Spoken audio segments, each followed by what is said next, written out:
Hello दोस्तों, सबसे पहले मैं आपसे रिक्वेस्ट करना चाहती हूँ कि वीडियो देखने के बाद सब्सक्राइब जरूर कर लीजिएगा। मैं इन वीडियोस को बनाने में बहुत मेहनत करती हूँ और इसी से मैं अपना खर्चा चलाती हूँ। जो भी सब्सक्राइब करेगा मैं दुआ करती हूँ कि उसकी जिंदगी बहुत अच्छी, अमीर और खुशहाल हो। प्लीज प्लीज सब्सक्राइब कर लीजिएगा। एक रात हम दोनों देर तक जगे थे। टीवी पर एक फिल्म चल रही थी जिसमें कुछ रोमांटिक सीन थे।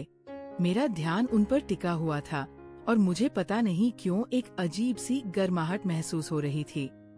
मैंने खुद को संभाला और मैं सोने चली गई, लेकिन मेरे मन में कुछ विचित्र से विचार घूम रहे थे। मुझे नींद नहीं आ रही थी। बिस्तर पर करवटें बदलते हुए मैंने मोबाइल उठाया और स्क्रॉल करने लगी। फिर मुझे प्यास लगी। मैं धीरे से उठकर पानी पीने रसोई की ओर बढ़ी। फिर मैंने देखा कि विक्रम के कमरे से रोशनी आ रही थी। मैंने सोचा, अरे ये अभी तक जाग रहा है। जब मैं उसके कमरे के पास पहुंची तो दरवाजा थोड़ा सा खुला हुआ था। मैं बिना आवाज किए झांक कर देखने लगी और जो देखा उससे मेरे होश उड़ गए। विक्रम अपने मोबाइल पर मेरी फोटो देखकर अपना मेरा चेहरा शर्म से लाल हो गया। फिर एक अजीब सी खुशी भी कि कोई मुझे इस तरह चाहता है। मैं अंदर गई, बोली, विक्रम ये क्या कर रहे हो तुम? वह चौंक गया। झटपट फोन को बंद करके बोला, कुछ नहीं भाभी, मैं तो बस मैंने दरवाजा बंद करते हुए कहा, तुम मेरी तस्वीर देख क्या कर रहे थे? मेरे दिमाग में अजीब विचार घूम रहे थे। मैं भी नहीं समझ पा रही थी कि मैं क्यों उसके करीब जा रही थी। शायद वो 3 साल की तन्हाई, प्यार और अपनेपन की भूख जो मेरे अंदर थी। मैंने उसके बगल में बैठते हुए कहा, मैं तो घर में ही हूँ, तुम्हें ऐसा करने की क्या जरूरत, हम दोनों एक दूसरे के साथ है ना? हेलो दोस्तों, मेरा नाम मीरा है और मैं 27 वर्ष की हूँ। पिछले 3 साल से मैं विधवा हूँ क्योंकि एक कार दुर्घटना में मेरे पति समीर हमेशा के लिए मुझे छोड़कर चले गए। मेरे पास एक प्यारी सी बेटी है, अन्या, जो अभी 4 साल की है। मेरे पति समीर के जाने के बाद मैं उसी घर में रही जिसे मेरे ससुर जी ने बनवाया था। वह मध्यम वर्ग का घर था, हमारे सपनों का। लेकिन घर चलाना मेरे लिए अकेले बहुत मुश्किल हो रहा था। समीर ने कुछ बचत की थी और बीमा की रकम भी मिली थी, जिससे मैंने कुछ समय तक अपना और बेटी का गुजारा किया। लेकिन धीरे धीरे वह पैसे खत्म होने लगे और मुझे चिंता सताने लगी। मैंने कभी नौकरी नहीं की थी क्योंकि समीर हमेशा कहता था कि वह कमा लेगा और मैं घर संभालूं। अब क्या करूं? ये सवाल मेरे दिमाग में हर रात घूमता रहता। नौकरी करने का विचार आया, लेकिन अनन्या को छोड़कर जाने का मन नहीं करता था। वे अभी बहुत छोटी थी और उन्हें मेरी जरूरत थी। मेरे सामने एक ही विकल्प बचा था, अपने ससुराल में ही रहना और कुछ काम ढूंढना। हालांकि मेरे सास ससुर से मेरे रिश्ते अच्छे थे, लेकिन वे बूढ़े हो चुके थे। उनका मानना था कि विधवा बहू घर में ही रहे, लेकिन मेरे देवर विक्रम ने हमेशा मेरा साथ दिया था। वह समीर से 5 साल छोटा है और अब तक वो अविवाहित है। उसकी नौकरी शहर में शुरू हुई थी, लेकिन जब समीर की मौत हुई तो वो वापस गांव आ गया था। उसकी छोटी सी नौकरी है जिससे वह अपना खर्च तो चला लेता है, लेकिन परिवार का बोझ उठाने के लिए अभी उसके पास पर्याप्त पैसे नहीं थे। जब मैंने सास ससुर से बात की तो वे तुरंत राजी हो गए। मेरी सास ने कहा, बेटी तू हमारे साथ ही रहेगी, तू और अनन्या हमारा परिवार हो। लेकिन विक्रम के समझाने पर उन्होंने मुझे काम करने की इजाजत दे दी और इस तरह मैं अपने ससुराल में ही रहकर नौकरी की तलाश में लग गई। घर आना आसान था, लेकिन यहाँ रहना नहीं। मेरे सास ससुर अब बूढ़े हो चुके थे और उनकी सोच पुरानी थी। हर छोटी बात पर उनका गुस्सा फूट पड़ता था, कभी अनन्या के शोर पर, कभी खाना बनाने के तरीके पर या फिर मेरे काम पर जाने पर। मीरा तू अभागिन है, तेरी वजह से ही तेरा पति चला गया। ऐसी बातें सुनकर मेरा दिल टूट जाता था। मैं रात में अकेले में रोती थी ताकि अनन्या ना देख सके। इन सब परिस्थितियों में मेरा देवर विक्रम ही एकमात्र ऐसा व्यक्ति था जो मेरे साथ खड़ा रहा। वह मुझसे कहता, भाभी हिम्मत मत हारो, हम मिलकर सब कुछ ठीक कर लेंगे। एक शाम ससुर जी ने मुझे बुलाकर कहा, मीरा घर का खर्च बहुत बढ़ गया है। मेरी पेंशन से इतने लोगों का खाना पीना नहीं चल सकता। तुम्हें कोई काम करना होगा। मैंने समझदारी से उनकी बात मान ली। जी पापा जी, मैं कल से ही नौकरी की तलाश शुरू कर दूंगी। अनन्या का ध्यान आप और माँ रख लेंगे ना? लेकिन विक्रम को ये बात पसंद नहीं आई।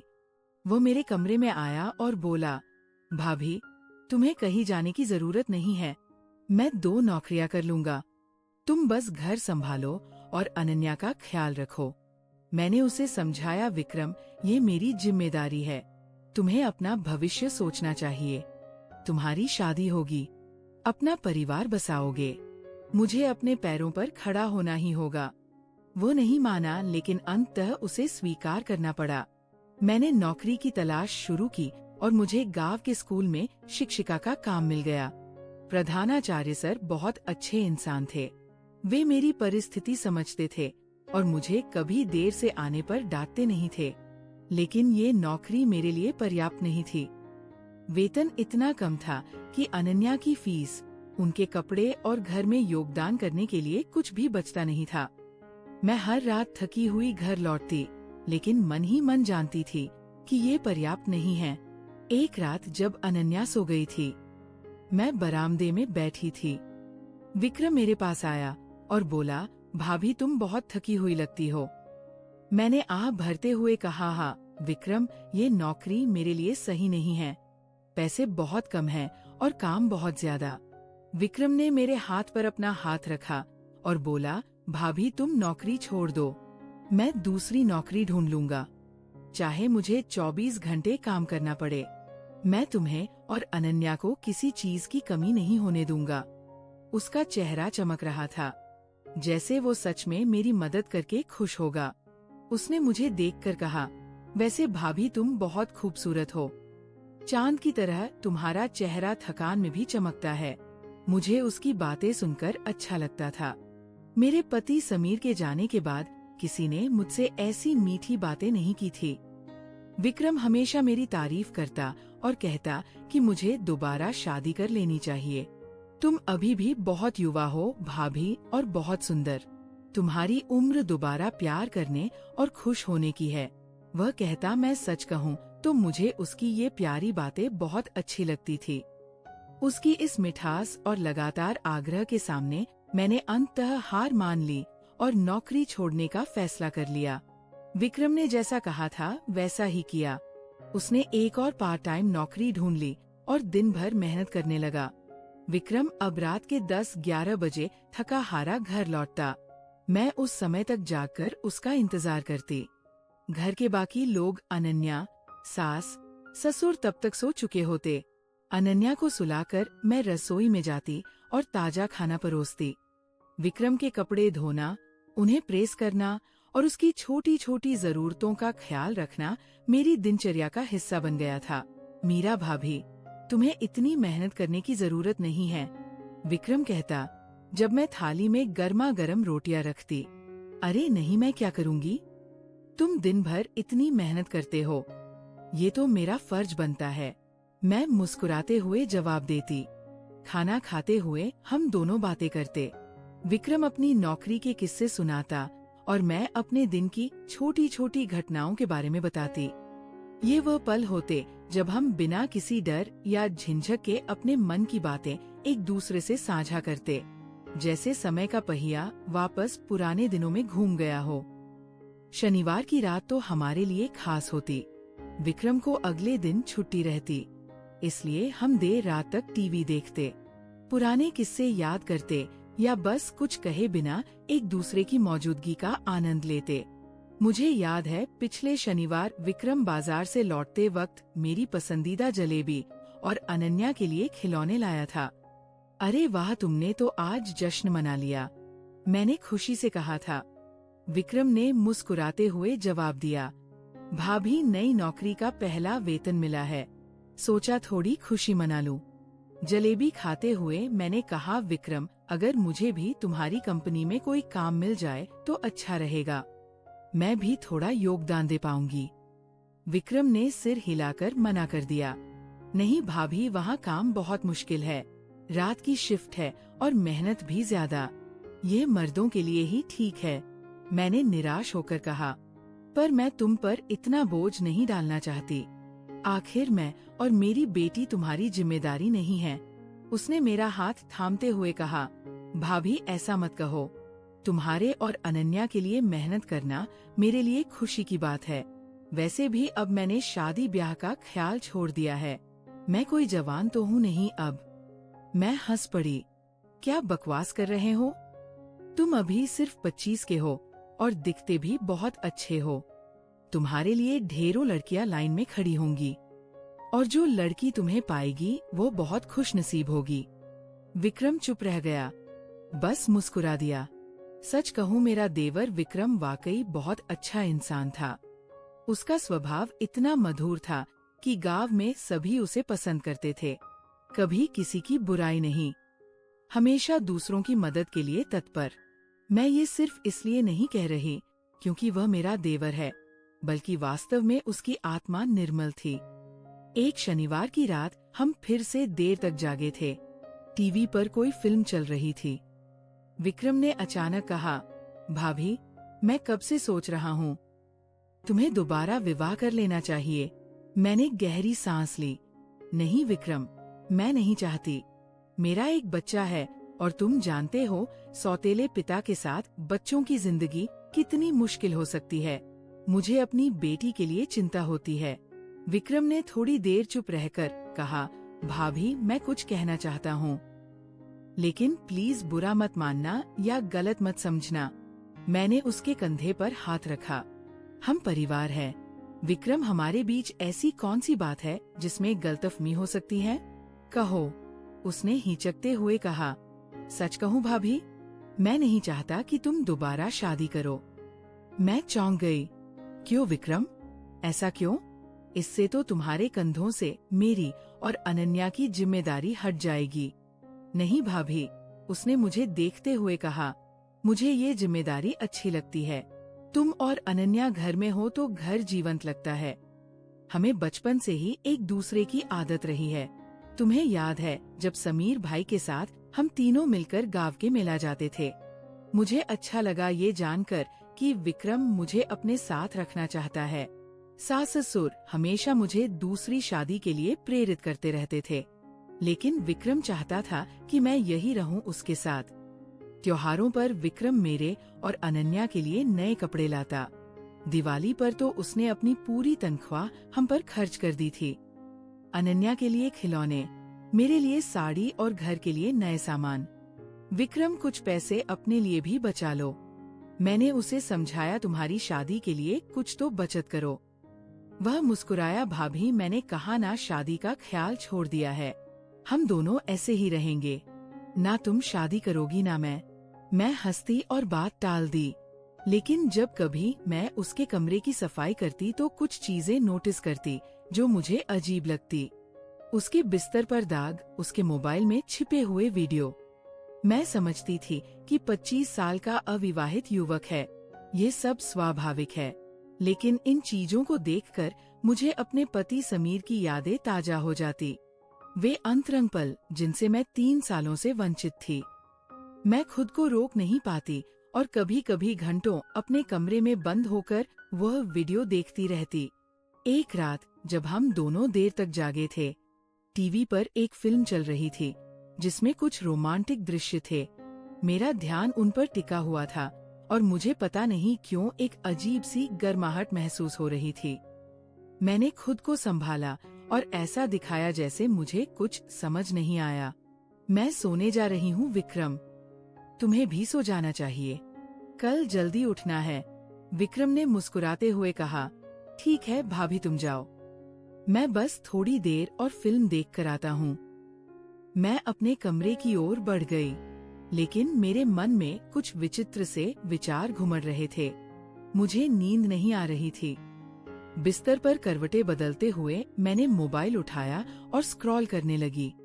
अचानक गले में सूखापन महसूस हुआ। प्यास लगी थी। मैं धीरे से उठकर पानी पीने रसोई की ओर बढ़ी। गलियारे से गुजरते हुए मैंने देखा कि विक्रम के कमरे से रोशनी आ रही थी। अरे, ये अभी तक जाग रहा है। मैंने मन ही मन सोचा। विक्रम की आदत थी लाइट जलाकर सो जाना। मैंने सोचा बिजली बचाने के लिए लाइट बंद करके आऊं। जब मैं उसके कमरे के पास पहुंची तो दरवाजा थोड़ा सा खुला हुआ था। मैं बिना आवाज किए झांक कर देखने लगी और जो देखा उससे मेरे होश उड़ गए। विक्रम अपने मोबाइल पर मेरी तस्वीर को बड़ा करके देख रहा था। वह पिछले त्योहार वाली फोटो जिसमें मैं लाल साड़ी में थी, और वह कुछ ऐसा कर रहा था जिसे देखकर मेरा चेहरा शर्म से लाल हो गया। मेरा दिल तेजी से धड़कने लगा। मैं वहीं खड़ी रह गई, ना अंदर जा पा रही थी, ना वापस लौट पा रही थी। मेरे मन में विचारों का तूफान उठा, क्रोध, भय और कुछ और जिसे मैं नाम नहीं दे पा रही थी। शायद एक अजीब सी खुशी। कोई मुझे इस तरह चाहता है। 3 साल बाद कोई मुझे एक औरत के रूप में देख रहा है। मैंने हिम्मत जुटाई और दरवाजे को धक्का देकर पूरा खोल दिया। विक्रम, ये क्या कर रहे हो तुम? मेरी आवाज थरथरा रही थी। वह चौंक गया। झटपट फोन को बंद करके मुझसे नजरें चुराते हुए बोला, कुछ नहीं भाभी, मैंने सब देखा है। विक्रम, मैंने दरवाजा बंद करते हुए कहा, तुम मेरी तस्वीरें क्यों देख रहे थे? वो भी इस तरह। वह चुप रहा, सिर झुकाए। मेरे दिमाग में अजीब विचार घूम रहे थे। मैं भी नहीं समझ पा रही थी कि मैं क्यों उसके करीब जा रही थी। शायद वह 3 साल की तन्हाई, वह रात का सन्नाटा, या शायद वह प्यार और अपनेपन की भूख जो मेरे अंदर थी। देखो विक्रम, मैंने उसके बगल में बैठते हुए कहा, मैं तो घर में ही हूँ। तुम्हें ऐसा करने की क्या जरूरत? हम दोनों परिवार है ना? इससे शायद हम दोनों की जिंदगी आसान हो जाए। विक्रम ने पहली बार मेरी आंखों में देखा। उसकी आंखों में उत्सुकता, आशा और भय का मिश्रण था, जैसे वह इसी पल का इंतजार कर रहा था। भाभी, क्या तुम सच में? उसकी आवाज कांप रही थी। घर में सन्नाटा था। अनन्या गहरी नींद में थी। सास ससुर अपने कमरे में सो चुके थे और फिर जैसे कोई बांध टूट गया। विक्रम ने धीरे से मेरा हाथ थामा और उसका स्पर्श बिजली की तरह मेरे पूरे शरीर में दौड़ गया। 3 साल की तन्हाई और भूख एक पल में जाग उठी। हम दोनों ने एक दूसरे को वह दिया जिसकी हमें भूख थी, प्यार, आत्मीयता, अपनापन। उस रात हम एक दूसरे में इस तरह खो गए जैसे हम वो हो, ना कि देवर भाभी। वह पल इतना सुंदर था, इतना गहरा कि मैं शब्दों में बयान नहीं कर सकती। उस रात के बाद हमारी जिंदगी बदल गई। हम अभी भी परिवार के सामने देवर भाभी थे, लेकिन जब सब सो जाते, हम वो हो जाते जो हमारे दिल चाहते थे। ये सिलसिला कई महीनों तक चला। फिर एक सुबह जब मैं अपने कमरे में थी, अचानक मेरे पेट में मरोड़ उठी और मुझे उल्टी आ गई। मैंने पहले तो सोचा कि शायद कुछ गलत खा लिया होगा, लेकिन अगले दिन भी यही हुआ और फिर अगले दिन भी। मेरे मन में शंका जागी। मैं चुपचाप शहर के क्लिनिक में गई जहां डॉक्टर ने मेरी जांच की। बेटी मीरा, उन्होंने धीरे से कहा, तुम्हारे पेट में। मेरे सिर पर जैसे आसमान टूट पड़ा। मैं स्तब्ध रह गई। मेरे कानों में एक ही आवाज गूंज रही थी। मेरा पूरा शरीर कांप रहा था। मैंने अपने आप को कोसना शुरू किया। ये मैंने क्या कर दिया अपने ही देवर के साथ? और अब यह हाल। मैं अपने आप से नफरत करने लगी। घर पहुंचकर मैं सीधे विक्रम के पास गई, जो अभी अभी नौकरी से लौटा था। विक्रम, मैंने कांपती आवाज में कहा, मुझे तुमसे कुछ बताना है। क्या हुआ भाभी? उसने मेरे चेहरे के भाव देखकर चिंतित होकर पूछा। मैं हिचकियां लेने लगी। मैंने विक्रम को सब बताया। विक्रम के चेहरे का रंग उड़ गया। वह कुर्सी पर बैठ गया, जैसे उसके पैरों तले जमीन खिसक गई हो। ये हमारी बहुत बड़ी गलती थी। उसने अपना सिर पकड़ लिया। हमें ये रिश्ता खत्म करना होगा, लेकिन पहले इस समस्या का हल निकालना होगा। हमारे सामने एक बड़ा सवाल था, क्या करें? गांव में किसी को पता चल गया तो हमारी और हमारे परिवार की इज्जत मिट्टी में मिल जाएगी। मेरी बेटी का क्या होगा? उनके भविष्य का क्या? मैं शहर के एक डॉक्टर से बात करता हूँ। विक्रम ने कहा, हम मेले के बहाने शहर जाएंगे। वहाँ कोई नहीं जानता कि हम क्या है। अगले दिन हम दोनों शहर गए। एक छोटे से क्लिनिक में डॉक्टर ने मेरी जांच की और पुष्टि की। मैंने भारी मन से विक्रम से कहा, ये हमारी गलती का नतीजा है। विक्रम, हम इसे आगे नहीं बढ़ा सकते। विक्रम ने मेरा हाथ थामा और हाँ में सिर हिलाया। डॉक्टर से सलाह लेने के बाद मैंने वो कदम उठाया जो शायद मेरे जीवन का सबसे कठिन फैसला था। वापस गांव लौटने के बाद मेरा दिल और मन दोनों ही भारी थे। मैंने विक्रम से कहा, अब हमें अपनी अपनी जिंदगी अलग करनी होगी। मैं अपनी बेटी के साथ कहीं दूर चली जाऊंगी और तुम अपनी जिंदगी शुरू करो। विक्रम की आंखों में आंसू थे। माफ करना भाभी, उसने कहा, मैंने तुम्हें इस हाल में पहुंचा दिया। नहीं विक्रम, इसमें हम दोनों की गलती थी। मैंने उसके कंधे पर हाथ रखते हुए कहा, लेकिन अब हमें सही रास्ते पर चलना होगा। मैंने अगले दिन ही नौकरी की तलाश शुरू कर दी। मेरा इरादा था शहर में कोई काम ढूंढकर बेटी के साथ एक नई शुरुआत करना। लेकिन जैसे जैसे दिन बीतते गए, मेरे अंदर एक अजीब सा दर्द और खालीपन बढ़ता गया। विक्रम भी परेशान दिखने लगा था। वह काम से आकर सीधे अपने कमरे में चला जाता, खाना भी वहीं खाता। हमारी नजरें मिलने से कतराती थी, लेकिन जब कभी मिलती उनमें एक अजब सी पीड़ा झलकती। एक रात मैं अनन्या को सुलाकर बाहर आंगन में बैठी थी। आसमान में चांद खिला हुआ था। विक्रम भी वहां आकर चुपचाप बैठ गया। भाभी, उसने धीरे से कहा, मैं कल शहर जा रहा हूँ। मुझे वहाँ एक अच्छी नौकरी मिल गई है। मेरा दिल जोर से धड़का। इतनी जल्दी? मैंने पूछा। हाँ, मुझे लगता है यही सही है। उसने कहा, मैं यहाँ रहूंगा तो हम दोनों के लिए मुश्किल होगा और सासुर को भी शक हो सकता है। मैं चुप रही। वह सही कह रहा था। हमारे रिश्ते का रहस्य अगर कभी खुला तो ना सिर्फ हमारी बल्कि पूरे परिवार की बदनामी होगी। फिर अचानक विक्रम ने मेरा हाथ पकड़ लिया। भाभी, मैं तुमसे कुछ पूछना चाहता हूँ। उसकी आवाज में एक अजीब सी उत्तेजना थी।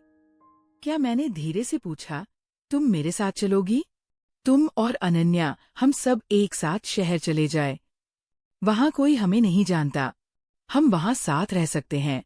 कोई नहीं जानेगा कि हम क्या है। मैं उसकी बात सुनकर अवाक रह गई।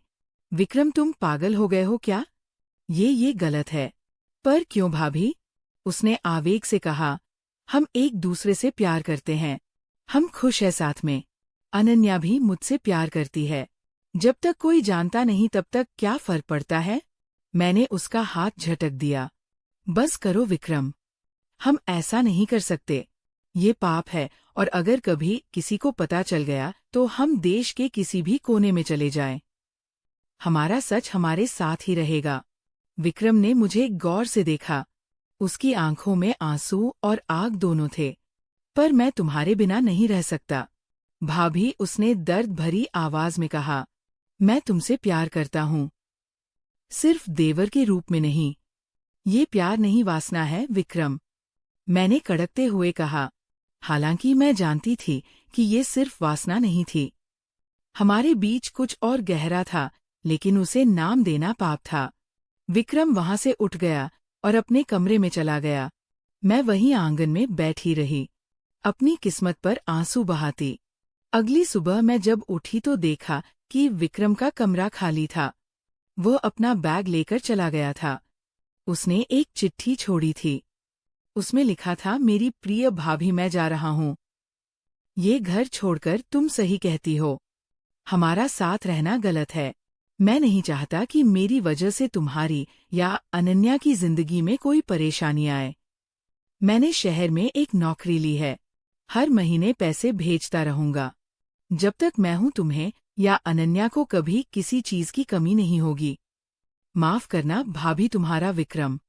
उस चिट्ठी को पढ़कर मेरी आंखों से आंसू बह निकले। मैंने खुद को आईने में देखा और सोचा, मीरा तूने क्या कर लिया? मैंने अपने पति की याद को धोखा दिया, परिवार की इज्जत को खतरे में डाला और अपनी बेटी का भविष्य अंधेरे में धकेल दिया। विक्रम भी अब अपने गुनाह के बोझ तले दबा होगा। हम दोनों ने जो गलती की उसका एहसास अब हमें हर पल सता रहा है। दोस्तों, जीवन में कभी भी ऐसी राह ना अपनाएं जो परिवार के रिश्तों को तोड़ दें। गलत कदम एक पल की खुशी देते हैं, लेकिन बाद में जीवन भर का पछतावा। सच्ची खुशी तो कर्तव्य निभाने में है,